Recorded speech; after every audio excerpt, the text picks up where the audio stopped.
να σου πω ότι όση ώρα κι άλλο το μπροστά μου δεν είναι το ποτέ.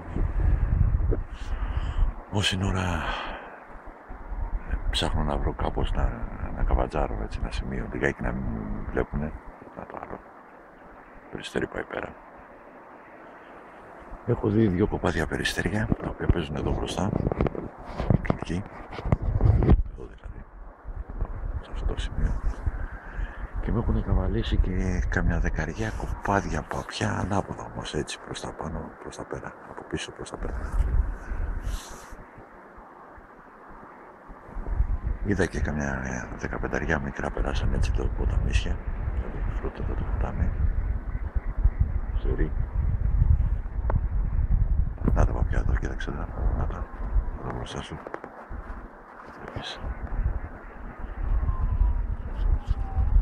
Έτσι και βάλεις μηχανάκι εδώ, φίλε, τα έχεις κάνει όλα, έρχονται να σπάνε, μήπως μπορέσω και να τα πάρω λιγάκι, να μου έρθουν λίγο κοντά και...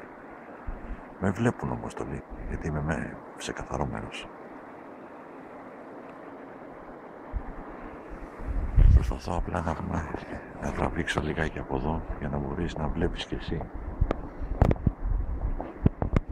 Κοίτα ένα. Κοιτάξτε εδώ. Βλέπεις.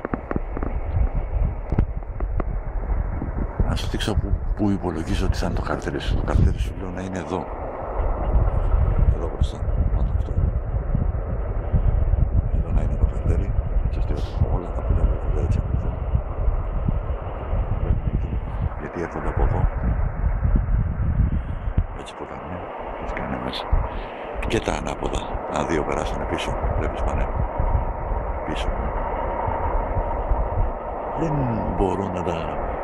Άμα κρυφτώ, δεν μπορώ να τραβήξω κάμερα άλλα απέναντι.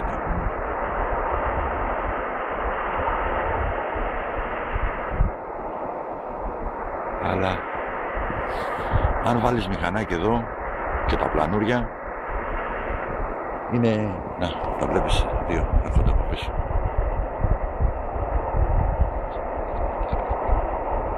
Άλλα απέναντι. Σαν εδώ.